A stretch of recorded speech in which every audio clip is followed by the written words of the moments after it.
ഞങ്ങളും ക്രൂശിക്കപ്പെട്ട ക്രിസ്തുവിനെ പ്രസംഗിക്കുന്നു. കർത്താവിന് സ്തോത്രം, കർത്താവിന് മഹത്വം. വീണ്ടും നമുക്കൊരു പ്രാവശ്യം കൂടെ ദൈവസന്നിധിയിൽ കൂടി വന്ന് ഒരുമിച്ച്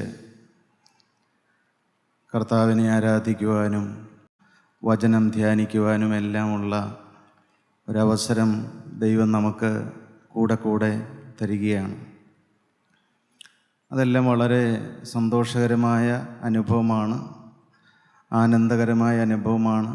അതെല്ലാം നമ്മുടെ ഹൃദയത്തിൽ സന്തോഷവും ആശ്വാസവും പ്രത്യാശയും ധൈര്യവും തരുന്ന സമയങ്ങളാണെന്ന് നാം എല്ലാവരും അനുഭവിക്കുന്നൊരു സത്യമാണല്ലോ.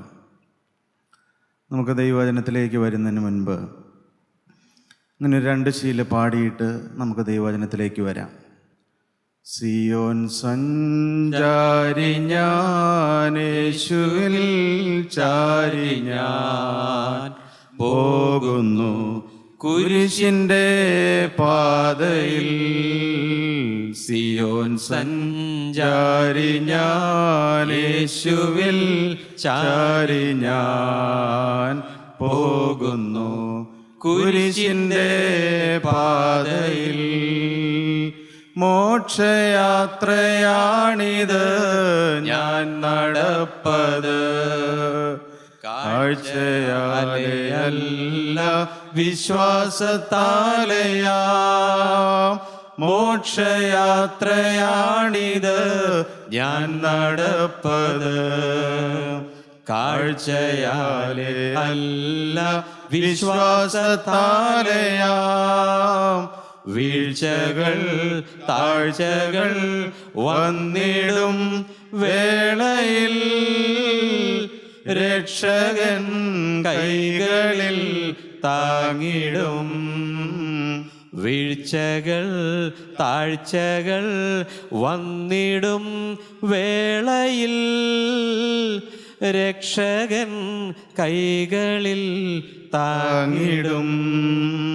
സിയോൻ സഞ്ചാരി ഞാൻ, യേശുവിൽ ചാരി ഞാൻ പോകുന്നു കുരിശിൻ്റെ പാതയിൽ.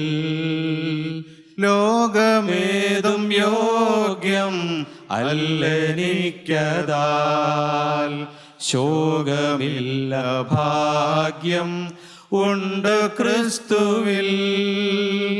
ലോകമേതും യോഗ്യം അല്ലെനിക്കതാൽ,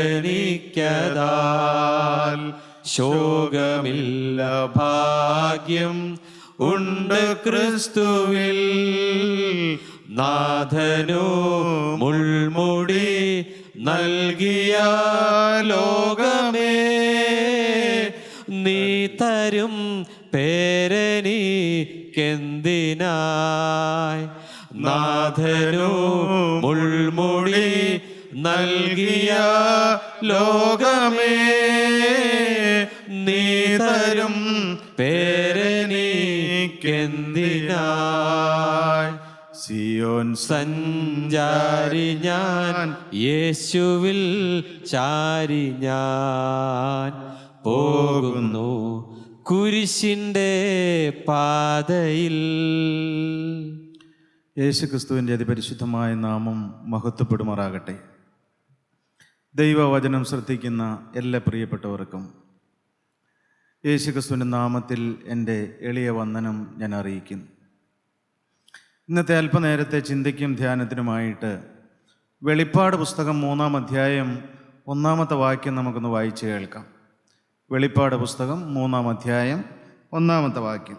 സർദ്ദിസിലെ സഭയുടെ ദൂതന് എഴുതുക, ദൈവത്തിൻ്റെ 7 ആത്മാവും 7 നക്ഷത്രവുമുള്ളവൻ അരുളി ചെയ്യുന്നത്, ഞാൻ നിന്റെ പ്രവൃത്തി അറിയുന്നു. ജീവനുള്ളവൻ എന്ന് നിനക്ക് പേരുണ്ടെങ്കിലും നീ മരിച്ചവനാകുന്നു. ദൈവത്തിന് സ്തോത്രം. വെളിപ്പാട് പുസ്തകം 3-ാം അധ്യായം 1-ാമത്തെ വാക്യം. അത് സർദ്ദീസിലെ സഭയെക്കുറിച്ചുള്ള ദൈവാത്മാവിൻ്റെ ഒരു ദർശനമാണ്. ദൈവാത്മാവ് എങ്ങനെയാണ് കാണുന്നത്? പ്രിയപ്പെട്ടവരെ, ഞാൻ ആദ്യം പറഞ്ഞല്ലോ, രക്ഷിക്കപ്പെട്ടവരുടെ കൂട്ടമാണ് സഭ. അവർ സഭയിലുണ്ട്, സഭയുടെ അംഗങ്ങളാണ്, കൂട്ടായ്മയിലെ വിശ്വാസികളാണ്. പക്ഷേ അവരുടെ ശരിയായ അവസ്ഥ എന്താണ് എന്ന്, ദൈവം അവരെ എങ്ങനെയാണ് കാണുന്നത് എന്ന് ദൈവത്തിൻ്റെ ആത്മാവ് യോഹന്നാൻ ശ്ലീഹായ്ക്ക് മനസ്സിലാക്കി കൊടുക്കുകയാണ്. പ്രിയപ്പെട്ടവരെ, നാം ഒരുപക്ഷെ പുറമേ നല്ലവരായിരിക്കാം, മനുഷ്യർക്ക് നമ്മെക്കുറിച്ച് നല്ല അഭിപ്രായങ്ങളുണ്ടായിരിക്കാം, മനുഷ്യരുടെ മുമ്പിൽ നാം നല്ലവരായിരിക്കാം. എന്നാൽ നാം ഓരോരുത്തരും ആഗ്രഹിക്കേണ്ടതും പ്രാർത്ഥിക്കേണ്ടതുമായ കാര്യം, ജീവനുള്ള ദൈവം എന്നെ എങ്ങനെയാണ് കാണുന്നത്? ദൈവം എൻ്റെ അവസ്ഥ ഇപ്പോൾ എങ്ങനെയാണ് കാണുന്നത്? ദൈവത്തിന് എന്നെക്കുറിച്ചുള്ള അഭിപ്രായം എന്താണ്? ജീവനുള്ള ദൈവത്തിൻ്റെ പരിശുദ്ധാത്മാവ് എങ്ങനെയാണ് കാണുന്നത്? അത് ഞാൻ എന്നെ തന്നെ കാണുന്നതാണ് ആത്മീയ സുബോധം എന്ന് പറയുന്നത്. ഇനി നമുക്ക് 3-ാം അധ്യായം 1-ാമത്തെ വാക്യം ഒന്ന് വായിക്കാം. സർദീസിലെ സഭയിലെ ദൈവമക്കളുടെ ആത്മീയ അവസ്ഥ എന്താണ് എന്ന് ദൈവത്തിൻ്റെ പരിശുദ്ധാത്മാവ് യോഹന്നാൻ ശ്ലീഹായ്ക്ക് മനസ്സിലാക്കി കൊടുക്കുകയാണ്. സർദിസിലെ സഭയുടെ ദൂതന് എഴുതുക, ദൈവത്തിൻ്റെ 7 ആത്മാവും 7 നക്ഷത്രവുമുള്ളവൻ അരുളി ചെയ്യുന്നത്, ഞാൻ നിന്റെ പ്രവൃത്തി അറിയുന്നു. ജീവനുള്ളവൻ എന്ന് നിനക്ക് പേരുണ്ട് എങ്കിലും നീ മരിച്ചവനാകുന്നു. പ്രിയപ്പെട്ടവരെ, സർദീസിലെ സഭയുടെ അവസ്ഥ ദൈവത്തിൻ്റെ ആത്മാവ് കാണുന്നത്, ജീവനുള്ളവനെന്ന് പേരുണ്ടെങ്കിലും നീ മരിച്ചവനാകുന്നു എന്ന്. സഭയിലുണ്ട്, കൂട്ടായ്മയിലുണ്ട്, ശുശ്രൂഷകളിലുണ്ട്. പക്ഷെ ദൈവം സർദീസിലെ സഭയിലെ ദൈവമക്കളുടെ ആത്മീക അവസ്ഥ മനസ്സിലാക്കുന്നത് എങ്ങനെയാണ്, വെളിപ്പെടുത്തി തരുന്നത് എങ്ങനെയാണ്? ജീവനുള്ളവനെന്ന് നിനക്ക് പേരുണ്ടെങ്കിലും നീ മരിച്ചവനാകുന്നു. ഈ വെളിപ്പാട് പുസ്തകം 3-ാം അധ്യായം 1 മുതൽ 6 വരെയുള്ള വാക്യങ്ങളിലാണ് സർദീസിലെ സഭയെക്കുറിച്ച് രേഖപ്പെടുത്തിയിരിക്കുന്നത്. സർദീസിലെ സഭയിൽ 3 തരത്തിലുള്ള ആളുകളെക്കുറിച്ചാണ് നാം ഇവിടെ കാണുന്നത്. ഒന്ന്, ജീവനുള്ളവരും മരിച്ചവരും. 2, ജീവിത വസ്ത്രം വെണ്മയായി സൂക്ഷിക്കുന്ന ഒരു ചെറിയ ന്യൂനപക്ഷം അവിടെയുണ്ട്. ജീവിത വസ്ത്രം അഴുക്ക് പറ്റാതെ, കറ പറ്റാതെ സൂക്ഷിക്കുന്ന ഒരു ചെറിയ ന്യൂനപക്ഷം, ബെയർ മൈനോറിറ്റി. എൻ സാർ പറഞ്ഞത് നിങ്ങൾ കേട്ടിട്ടുണ്ടാവും. എ ബെയർ മൈനോറിറ്റി, വളരെ ചുരുങ്ങിയ ഒരു വളരെ ശേഷിപ്പ്, ഒരു ചെറിയ കൂട്ടം ഈ സർദീസിലെ സഭയിലുണ്ട്. 3-ാമത്തെ കൂട്ടം ആളുകൾ, അവർ ജീവൻ്റെ പുസ്തകത്തിൽ പേരുള്ളവരാണ്. കുറച്ച് ആളുകളുടെ പേര് ജീവൻ്റെ പുസ്തകത്തിലുണ്ട്, എല്ലാവരുടെയും പേര് ജീവൻ്റെ പുസ്തകത്തിലില്ല. ഇങ്ങനെ 3 തരത്തിലുള്ളതായ ആളുകളെയാണ് നാം ഇവിടെ കാണുന്നത്. നാം നമ്മുടെ ജീവിതത്തിലേക്ക് തിരിഞ്ഞു നോക്കുമ്പോൾ, എൻ്റെ ആത്മാവ് ഇന്ന് ജീവൻ്റെ അനുഭവത്തിലാണോ നിൽക്കുന്നത്? അത് മരിച്ചിരിക്കുകയാണോ? നാം നമ്മെ തന്നെ എങ്ങനെയാണ് മനസ്സിലാക്കുന്നത്? നാം ഒരിക്കൽ ജീവൻ കിട്ടിയവരാണ്, വീണ്ടും ജനിച്ചവരാണ്, മാനസാന്തരപ്പെട്ടവരാണ്, രക്ഷിക്കപ്പെട്ടവരാണ്, ജീവിതം ക്രിസ്തുവിന് വേണ്ടി സമർപ്പിച്ചവരാണ്, കർത്താവിൻ്റെ വേലയിൽ ഉത്സാഹത്തോടെ നിൽക്കുന്നവരാണ്. ദൈവം നമ്മെ കരുതുന്ന, നമ്മെ സ്നേഹിക്കുന്ന, നമ്മെ കാവൽ ചെയ്യുന്ന ദൈവത്തിൻ്റെ ഒരു പ്രത്യേക ജനമാണ് നാം ഓരോരുത്തരും. എന്നാൽ എൻ്റെ ആത്മാവിൻ്റെ അവസ്ഥ എങ്ങനെയുണ്ട്? എൻ്റെ ആത്മാവ് ഇപ്പോൾ മരിച്ചിരിക്കുകയാണോ? അതെയോ ഇന്ന് ജീവനിലാണോ? ദൈവത്തിൻ്റെ ആത്മാവ് എൻ്റെ ഈ ഹൃദയത്തിൽ വസിക്കുന്നുണ്ടോ? എൻ്റെ ആത്മാവ് ജീവൻ്റെ അനുഭവത്തിലാണോ? അതോ എൻ്റെ ആത്മാവ് മരിച്ചിരിക്കുകയാണോ? ദൈവത്തിൻ്റെ വചനം നമ്മെ പഠിപ്പിക്കുന്നു, പാപത്തിൻ്റെ ശമ്പളം മരണമത്രയെന്ന്. പാപം ചെയ്യുന്ന ദേഹി മരിക്കുമെന്നാണ്, പാപം ചെയ്യുന്ന നാളിൽ മരിക്കുമെന്നാണ് ദൈവത്തിൻ്റെ വചനം നമ്മെ പഠിപ്പിക്കുന്നത്. അത് ശരീരത്തിൻ്റെ മരണമല്ല, ശരീരത്തിൻ്റെ മരണത്തെക്കുറിച്ചല്ല ഇവിടെ പറഞ്ഞിരിക്കുന്നത്. പിന്നെയോ ആത്മാവിൻ്റെ മരണം. നമുക്കറിയാം, ഏദൻ പർദീസായിൽ ദൈവ സാന്നിധ്യത്തിൽ ദൈവത്തിൻ്റെ തേജസ്സിൽ കഴിഞ്ഞിരുന്നതായൊരു കാലം ആദാമിനും ഹവ്വായ്ക്കും ഉണ്ടായിരുന്നു. എന്നാൽ ഏദൻ തോട്ടത്തിൽ കയറി വന്ന പിശാചിന് ഈ ആദാമും ഹവ്വായും ഇടം കൊടുത്തതുകൊണ്ട്, ദൈവത്തിന് വചനം അനുസരിക്കാത്തത് കൊണ്ട് അവരെ ദൈവം ഏദൻ തോട്ടത്തിൽ നിന്ന്, സ്വർഗീയ പർദീസായിൽ നിന്ന് അവരെ പുറത്താക്കി. ഏദൻ പർദീസായിൽ നിന്ന് അവരെ പുറത്താക്കി. പ്രിയപ്പെട്ടവരെ, അവരുടെ ആത്മാവ് മരിക്കുകയായിരുന്നു, പക്ഷേ ശരീരം പിന്നെയും വർഷങ്ങളോളം ജീവിച്ചിരുന്നു. നമ്മുടെ ശരീരത്തിൽ നമുക്ക് ജീവനുണ്ട്, എന്നാൽ നമ്മുടെ ആത്മാവിൽ ജീവനുണ്ടോ? നമ്മുടെ ആത്മാവിന് ജീവനിലാണോ നിൽക്കുന്നത്? ദൈവത്തിൻ്റെ ആത്മാവിനിൽ വസിക്കുന്നുണ്ടോ? നാം ഒരു പ്രസംഗം കേൾക്കുന്ന പോലെ കേൾക്കാതെ സ്വന്തം ജീവിതത്തിലേക്ക് നാം ഒരു നിമിഷം ഒന്ന് ചിന്തിച്ചു നോക്കും. എൻ്റെ ആത്മാവിൽ ഇന്ന് ജീവനിലാണോ ഞാൻ? ദൈവത്തിൻ്റെ പരിശുദ്ധാത്മാവിൻ്റെ ഹൃദയത്തിൽ വസിക്കുന്നുണ്ടോ? എങ്ങനെ അറിയാൻ പ്രിയപ്പെട്ടവരെ, എൻ്റെ ആത്മാവിൽ ജീവനുണ്ടോ എന്ന് എങ്ങനെ അറിയാം? ദൈവത്തിന് സ്തോത്രം. ഒരു പാപത്തിൻ്റെ സാഹചര്യം വരുമ്പോൾ എൻ്റെ മനോഭാവം എന്താണ്? എൻ്റെ ഹൃദയത്തിൽ ഒരു അലർട്ട് വരുന്നുണ്ടോ? ഒരു പാപത്തിൻ്റെ സാഹചര്യം വരുമ്പോൾ എൻ്റെ ഹൃദയം അലർട്ടാവുന്നുണ്ടോ? എൻ്റെ ഹൃദയത്തിൽ ദൈവത്തിൻ്റെ പരിശുദ്ധാത്മാവ് ഒരു ബോധം തരുന്നുണ്ടോ? സൂക്ഷിക്കേണ്ട സമയമാണിത്. സംസാരത്തിൽ ഒരു തെറ്റുപറ്റാൻ സാധ്യത ഉള്ളതായ ഒരു സാഹചര്യം വരുമ്പോൾ എൻ്റെ ഹൃദയത്തിൽ ദൈവത്തിൻ്റെ പരിശുദ്ധാത്മാവിനോട് സംസാരിക്കണം, മകനെ നീ സൂക്ഷിക്കണം, നിന്റെ വാക്കുകൾ നീ സൂക്ഷിക്കണം. അല്ല പ്രിയപ്പെട്ട, ഒരു തെറ്റ് പറ്റിയെന്നിരിക്കട്ടെ, ഒരു അബദ്ധം പറ്റിയെന്നിരിക്കട്ടെ, നമ്മുടെ ഹൃദയത്തിൽ ഒരു വേദനയും നടുക്കവും വരുന്നുണ്ടോ? ഒരു വേദന വരുന്നുണ്ടോ? ഒരു നടുക്കം നമുക്ക് വരുന്നുണ്ടോ? ഒരു ഞെട്ടൽ വരുന്നുണ്ടോ? നമുക്കറിയാം, കുഷ്ഠരോഗം ബാധിച്ചതായ മനുഷ്യരുടെ ശരീരത്തിൽ കുഷ്ഠരോഗമുള്ള ഭാഗത്ത് നാം ബ്ലേഡ് കൊണ്ട് വരഞ്ഞാൽ അവർക്ക് വേദനിക്കില്ല. കാരണം എന്താണ്? അവരുടെ സെൻസിറ്റിവിറ്റി നഷ്ടപ്പെട്ടു പോയി. സെൻസിറ്റിവിറ്റി. അതുകൊണ്ടാണ് കുഷ്ഠരോഗമുള്ള ഭാഗത്ത് ബ്ലേഡ് കൊണ്ട് വരഞ്ഞാലും അവർക്ക് വേദനിക്കാത്തത്. അനേക ദൈവമക്കളുടെ ആത്മീയ ജീവിതത്തിലെ സെൻസിറ്റിവിറ്റി നഷ്ടപ്പെട്ടു പോയിരിക്കുക. പാപം വന്നാലും ഒരു ഭയമില്ലാതിരിക്കുക. പ്രിയപ്പെട്ടവരെ, നിങ്ങളൊന്ന് ചിന്തിച്ചു നോക്കി. നിങ്ങളുടെ ജീവിതത്തിൽ ആരോടെങ്കിലും ഒരു ഇഷ്ടക്കുറവ് വരുന്നു, ഒരു കയ്പ് വരുന്നു, ഒരു വിദ്വേഷം വരുന്നു, നിങ്ങൾക്കൊരു ഭയം വരുന്നുണ്ടോ? ഒരു പേടി വരുന്നുണ്ടോ? ഒരു ഞെട്ടൽ വരുന്നുണ്ടോ? അയ്യോ, അങ്ങനെ സംഭവിച്ചു പോയല്ലോ, എനിക്കത് വരാൻ പാടില്ലായിരുന്നല്ലോ, ഞാനങ്ങനെ സംസാരിക്കരുതാത്തവനായിരുന്നല്ലോ, ഞാനവിടെ നിൽക്കരുതാത്തവനാണല്ലോ, എന്നെ ദൈവം വീണ്ടെടുത്തതല്ലേ, ഞാൻ യേശുക്രിസ്തുവിൻ്റെ രക്തത്തിൻ്റെ വിലയല്ലേ ഞാൻ, എനിക്കിത് പാടില്ല, എനിക്കങ്ങനെ സംസാരിക്കാൻ പാടില്ല. പ്രിയപ്പെട്ടവരെ, നാം മറ്റുള്ളവർ വിധിക്കാറില്ലേ? മറ്റുള്ളവരുടെ കുറ്റം പറയാറില്ലേ? മറ്റുള്ളവരുടെ നമ്മുടെ ഹൃദയത്തിൽ നീരസവും ഇഷ്ടക്കുറവും വാശിയും വൈരാഗ്യവും എല്ലാം വരാറില്ലേ? പക വരാറില്ലേ? പക്ഷെ നമ്മുടെ ഹൃദയം വേദനിക്കാറുണ്ടോ? നമ്മുടെ ഹൃദയത്തിലൊരു വേദന വരുന്നുണ്ടോ? ഒരു നടുക്കം വരുന്നുണ്ടോ? ദൈവത്തിന് സ്തോത്രം. നമുക്കറിയാം, ഇസ്രായേലിൻ്റെ ഒന്നാമത്തെ രാജാവായിരുന്നു ശൗല്.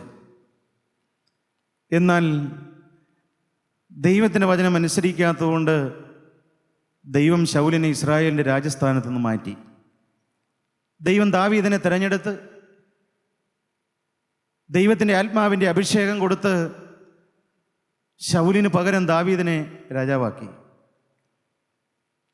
എന്നാൽ അഭിഷേകം കിട്ടിയ ഉടനെ രാജസ്ഥാനത്ത് കയറിയിരിക്കാൻ ദാവീദിന് കഴിഞ്ഞില്ല.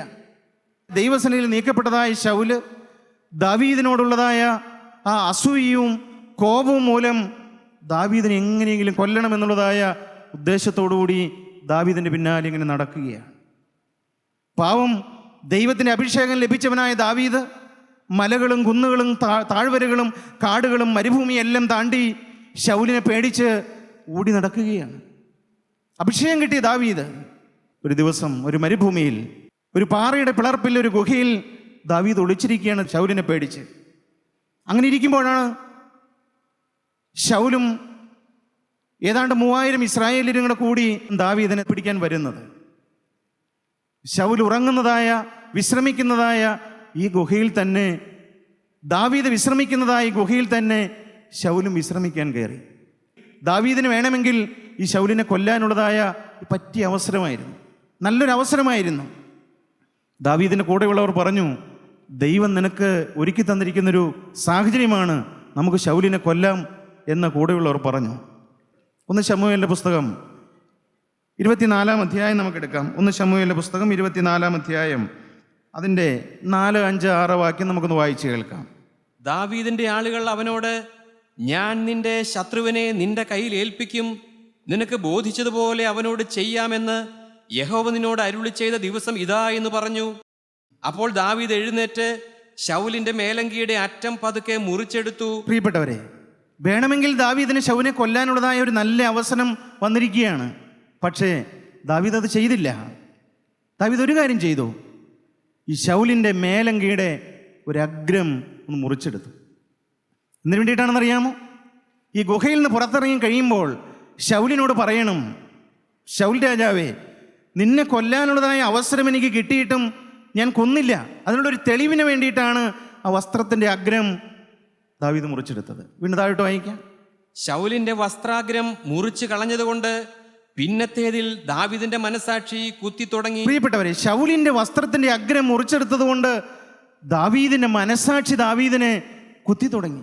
വേണ്ടായിരുന്നു, അതങ്ങനെ ചെയ്യണ്ടായിരുന്നു. അതങ്ങനെ ചെയ്യണ്ടായിരുന്നു. കാരണം എന്താണ്? ദാവീദിൻ്റെ ആത്മാവ് ജീവനിലായിരുന്നു, ദൈവത്തിൻ്റെ കൃപയിലായിരുന്നു, ദൈവത്തിൻ്റെ ആത്മാവ് ദാവീദിന്മേൽ ഉണ്ടായിരുന്നു. അതുകൊണ്ടാണ് ദാവീദ് പറയുന്നത് വേണ്ടായിരുന്നു. പിന്നെ താഴോട്ട് വായിക്കാം. അവൻ തൻ്റെ ആളുകളോട്, യഹോവയുടെ അഭിഷിക്തനായ എൻ്റെ യജമാനന്റെ നേരെ കൈയെടുക്കുന്നതായ ഈ കാര്യം ചെയ്യുവാൻ യഹോവ എനിക്ക് ഇടവരുത്തരുതേ. അവൻ യഹോവയുടെ അഭിഷിക്തനല്ലോ എന്ന് പറഞ്ഞു. ശൗൽ ദൈവത്തിൻ്റെ ഒരു അഭിഷിക്തനല്ലേ? അവൻ്റെ വസ്ത്രത്തിൻ്റെ അഗ്രം മുറിച്ചെടുക്കണ്ടായിരുന്നു. മനസാക്ഷിയിലൊരു കുത്ത്, അത് ജീവൻ്റെ ലക്ഷണമാണ്. ദൈവത്തിൻ്റെ ആത്മാവ് നമ്മുടെ ഉള്ളിലുണ്ടെങ്കിൽ മാത്രമേ ഇത് സാധിക്കുകയുള്ളൂ. എന്നാൽ പ്രിയപ്പെട്ടവരെ, അത് കഷ്ടതയുടെ നാളുകളായിരുന്നു, അത് വേദനയുടെ നാളുകളായിരുന്നു, അത് ദുരിതത്തിൻ്റെ കാലമായിരുന്നു, അതെല്ലാവരും ഒറ്റപ്പെടുത്തിയ കാലമായിരുന്നു, എല്ലാവരും സംശയിച്ചൊരു കാലമായിരുന്നു. എന്നാൽ കാലങ്ങൾ മുമ്പോട്ട് പോയി. ദാവീദ് സിംഹാസനത്തിലിരുന്നു, ദാവീദ് രാജാവായി, കൊട്ടാരമായി, അന്തഃപുരങ്ങളായി, ചെങ്കോലായി, സേനാ വ്യൂഹമായി, എല്ലാ സൗകര്യങ്ങളും സമ്പത്തും ഐശ്വര്യങ്ങളും ദാവീദിൻ്റെ ജീവിതത്തിൽ വർദ്ധിച്ചു. ദാവീദിൻ്റെ ഒരു നിഷ്കളങ്കനായ ഒരു പടയാളിയായിരുന്നു ഊരിയാവ്. ഊരിയാവിനെ കൊല്ലാൻ ദാവീദിന് ഒരു മടിയും ഉണ്ടായില്ല. പ്രിയപ്പെട്ടവരെ, എന്താണ് കാരണം? ദൈവത്തിൻ്റെ ആത്മാവ് ദാവീദിൻ്റെ ജീവിതത്തിൽ നിന്ന് മാറിപ്പോയി. വെറും നിഷ്കളങ്കനായൊരു മനുഷ്യനെ, സ്വന്തം പടയാളിയെ കൊല്ലാൻ വേണ്ടി ഒരു മടിയും ദാവീദിനുണ്ടായിരുന്നില്ല. ശൗലിൻ്റെ വസ്ത്രാഗ്രം മുറിച്ചെടുത്തപ്പോൾ ദാവീദിൻ്റെ മനസാക്ഷി ഒരിക്കൽ കുത്തിയതായിരുന്നു. ശരിയല്ലേ? നമ്മുടെ ഉള്ളിലും ഒരു കാലത്ത് നിസ്സാര പാപം വന്നു കഴിഞ്ഞാൽ ഞെട്ടലുണ്ടായിരുന്നില്ലേ? ഇന്ന് നമ്മുടെ മനസാക്ഷി മരവിച്ചു പോയോ? ജീവൻ നഷ്ടപ്പെട്ടു പോയോ? നമ്മൾ ഓരോരുത്തരും സ്വയം ശോധന ചെയ്യുക. പ്രിയപ്പെട്ടവർ, എൻ്റെ ഹൃദയത്തിൽ ഇന്ന് ദൈവത്തിൻ്റെ ആത്മാവ് വസിക്കുന്നുണ്ടോ? ദൈവത്തിൻ്റെ ആത്മാവ് വസിക്കുന്നുണ്ടോ? ഏതാണ്ട് 1 വർഷക്കാലം ദാവീദിന് ഒരു കുറ്റബോധം ഉണ്ടായിരുന്നില്ല. ഇത്രയും വലിയൊരു പാപം ചെയ്തിട്ടും, ഒരു കുടുംബം നശിപ്പിച്ചിട്ടും, ഒരു കൊലപാതകത്തിൽ ഏർപ്പെട്ടിട്ടും ദാവീദിനൊന്നും തോന്നിയില്ല, ഒരു കൂസലും ഉണ്ടായിരുന്നില്ല. അന്നേരം മനസാക്ഷിയൊന്നും കുത്തുന്നുണ്ടായിരുന്നില്ല. ജീവിതത്തിൽ പാപം വരുമ്പോൾ നിങ്ങളുടെ മനസാക്ഷിയിൽ ഒരു കുത്തു വരുന്നുണ്ടോ? എൻ്റെ ദൈവമേ, അങ്ങനെ സംഭവിക്കരുതായിരുന്നല്ലോ, അങ്ങനെ പറയരുതായിരുന്നല്ലോ, അങ്ങനെ ചെയ്യരുതായിരുന്നല്ലോ, എൻ്റെ ഭാഗത്ത് നിന്ന് ഉണ്ടാവരുതായിരുന്നല്ലോ എന്നുള്ള ചിന്ത നിങ്ങളുടെ ഉള്ളിലുണ്ടോ? മനസാക്ഷി നിന്ന് കുത്തുന്നുണ്ടോ? അതോ മനസാക്ഷി മരവിച്ചു പോയോ? ഹൃദയം കഠിനപ്പെട്ടു പോയോ? ജീവൻ നഷ്ടപ്പെട്ടു പോയോ? സർദീസിലെ സഭയെപ്പോലെ ജീവനുള്ളവൻ എന്നൊക്കെ പേരുണ്ടായെങ്കിലും നീ മരിച്ചവനാകുന്നെന്ന് പറയുന്നത് പോലെ നമ്മുടെ ആത്മാവ് മരിച്ചിരിക്കുകയാണ് പ്രിയപ്പെട്ടവരെ. എന്നാൽ ജീവൻ പ്രാപിക്കാനുള്ള ഒരവസരം ദൈവം നമുക്ക് തന്നിരിക്കുകയാണ്. പക്ഷേ എൻ്റെ അവസ്ഥ ഞാൻ സമ്മതിക്കണ്ടേ? കർത്താവേ, എൻ്റെ ആത്മാവ് മരിച്ചിരിക്കുകയാണ്, അത് ഞാൻ സമ്മതിക്കണം, ഞാൻ തിരിച്ചറിയണം. ജീവൻ തരാൻ കഴിവുള്ളവൻ നമ്മുടെ മധ്യത്തിലേക്ക് കടന്നു വന്നിട്ടുണ്ട്. പ്രിയപ്പെട്ടവരെ, നിങ്ങളുടെ അവസ്ഥ എന്താണ്? നിങ്ങളുടെ ആത്മാവിൽ ജീവനുണ്ടോ? അതേ മരിച്ചിരിക്കുകയാണോ? ജീവൻ പ്രാപിക്കാൻ നിങ്ങൾക്ക് ആഗ്രഹമുണ്ടോ? നമ്മുടെ കർത്താവ് പറഞ്ഞു, യോഹന്നാന്റെ സുവിശേഷം 10-ാം അധ്യായം 10-ാമത്തെ വാക്യത്തിൽ പറഞ്ഞു, അറുപ്പാനും മുടിപ്പാനും മോഷ്ടിപ്പാനുമാണ് പിശാച് വരുന്നത്, എന്നാൽ യേശുക്രിസ്തു വന്നത് എന്തിനു വേണ്ടിയിട്ടാണ്? ജീവൻ തരുവാനും സമൃദ്ധിയായിട്ട് തരുവാൻ വേണ്ടിയിട്ടാണ് വന്നത്. നിങ്ങൾക്ക് നീ ജീവൻ ആവശ്യമുണ്ടോ? ജീവനില്ലാത്തവർക്ക് ജീവനും, ജീവനുള്ളവർക്ക് സമൃദ്ധിയായിട്ട് ജീവനും തരുവാൻ കർത്താവ് നമ്മുടെ മധ്യത്തിലേക്ക് കടന്നു വന്നിട്ടുണ്ട്. നിങ്ങൾ വിശ്വസിക്കുന്നുണ്ടോ? നിങ്ങൾ ജീവൻ പ്രാപിക്കാൻ ആഗ്രഹമുണ്ടോ? ഉണ്ടെങ്കിൽ നമ്മുടെ കണ്ണുകളെ ഒരു നിമിഷം അടച്ച് നമുക്ക് ആ ക്രൂശിൻ ചൂട്ടിലേക്ക് വരാം. എവിടെ നിന്നാണ് പ്രിയപ്പെട്ടവരെ ജീവൻ ഒഴുകി വരുന്നത്? അത് കാൽവറി ക്രൂശിൽ നിന്നാണ് ജീവൻ ഒഴുകി വരുന്നത്. യേശുക്രിസ്തുവിൻ്റെ ആ പഞ്ചമുറിവുകളിൽ കൂടി ഒഴുകി വരുന്ന ആ തിരു രക്തത്തിൽ കൂടിയാണ് ജീവൻ ഒഴുകി വരുന്നത്. നാം ഇന്ന് ആ ക്രൂശൻ ചൂട്ടിലാണ് കടന്നു വന്നിരിക്കുന്നത്. ആ ക്രൂശൻ ചൂട്ടിൽ നിങ്ങൾ ആരെല്ലാം മുട്ടുമുടക്കുന്നുണ്ട്? ആ ക്രൂശിലേക്ക് നിങ്ങൾ ആരെല്ലാം നോക്കുന്നുണ്ട്? ആ ക്രൂശിൽ കൂടി ഒഴുകി വരുന്ന ആ ജീവരക്തത്തിൽ നിങ്ങൾ ആരെല്ലാം ആശ്രയിക്കുന്നുണ്ട്? കർത്താവേ, ആ ക്രൂശിൽ നിന്ന് ഒഴുകി വരുന്ന ആ ഒരു തുള്ളി രക്തം ഇപ്പോൾ എൻ്റെ ശിരസിൽ നിന്ന് വീഴിക്കണമേ എന്ന് ആരെല്ലാം പ്രാർത്ഥിക്കുന്നുണ്ട്? പ്രിയപ്പെട്ടവരെ, നിങ്ങൾക്ക് ജീവൻ പ്രാപിക്കാൻ ആഗ്രഹമുണ്ടോ? സമൃദ്ധിയായ ജീവനിലേക്ക് കടന്നു വരാൻ നിങ്ങൾക്ക് ആഗ്രഹമുണ്ടോ? യേശു നിങ്ങളുടെ അരികിലേക്ക് കടന്നു വന്നിരിക്കുന്ന ഒരു സമയമാണ്. നമുക്ക് ക്രൂശിലേക്ക് നോക്കാം. ആ ക്രൂശിലേക്ക് നോക്കി നമുക്ക് യാചിക്കാം. കർത്താവേ, എൻ്റെ ആത്മാവിത മരിച്ചിരിക്കുകയാണ്, എൻ്റെ ജീവിതത്തിൽ പാപം വന്നു പോയി കർത്താവേ, എൻ്റെ ഹൃദയത്തിൽ ഞാൻ പിശാചിന് ഇടം കൊടുത്തു പോയി കർത്താവേ, എൻ്റെ ആത്മാവ് മരിച്ചിരിക്കുകയാണ്. എന്നാൽ ജീവൻ തരുവാൻ അവിടുന്ന് കാൽവറിയിൽ ജീവൻ വെടിഞ്ഞല്ലോ, അവിടുത്തെ ജീവരക്തം അവിടുന്ന് ഒഴുക്കിയല്ലോ. ഞാൻ ആ തിരുരക്തത്തിൽ ആശ്രയിക്കുന്നു, ഞാൻ ആ തിരുരക്തത്തിൽ വിശ്വസിക്കുന്നു. ഇപ്പോൾ ഈ ദൈവത്തിൻ്റെ വചനം കേട്ടുകൊണ്ടിരിക്കുമ്പോൾ ആ ക്രൂശിൽ നിന്ന് ഒഴുകിയതായ ആ തിരുരക്തം ഒരു തുള്ളി എൻ്റെ ശിരസിന്മേലൊന്ന് വീഴിക്കണമേ. നിങ്ങൾ ആരെല്ലാം പ്രാർത്ഥിക്കുന്നുണ്ട് പ്രിയപ്പെട്ടവരെ? ആ കുരിശിൽ നിന്ന് ഒഴുകി വരുന്ന രക്തം ഇപ്പോഴിതാ നമ്മുടെ ഇടയിൽ കൂടി ഒഴുകി വരികയാണ്. വിശ്വാസത്താൽ ക്രൂശിൻ ചൂട്ടിലേക്ക് വരിക, അവൻ്റെ പാദം നിങ്ങൾ മുത്തുക, പാപത്തോടെ നിങ്ങൾ യാത്ര പറയുക, നിങ്ങളുടെ ജീവിതം അവൻ്റെ പാദത്തിൽ സമർപ്പിക്കുക. കരുണയുള്ള ഞങ്ങളുടെ സ്വർഗീയ പിതാവേ, ഈ നല്ല ദിവസത്തിനായി ഞങ്ങൾ നിന്നെ സ്തുതിക്കുന്നു. ഞങ്ങൾക്ക് തന്ന സ്വർഗീയ വചനങ്ങൾക്കായി ഞങ്ങൾ നിന്നെ സ്തുതിക്കുന്നു. എല്ലാവരെയും അനുഗ്രഹിക്കണമേ. ജീവനുള്ളവരായി നിന്റെ വേല ചെയ്യുവാൻ ഞങ്ങൾ എല്ലാവരെയും അനുഗ്രഹിക്കണമേ. അവിടുന്ന് നന്മകൾക്കും അനുഗ്രഹങ്ങൾക്കുമായി സ്തോത്രം. ക്രിസ്തുയേശുവിന്റെ വലിയ നാമത്തിൽ അടിയങ്ങളുടെ എളിയ പ്രാർത്ഥന കേൾക്കണം പിതാവേ. ആമേൻ.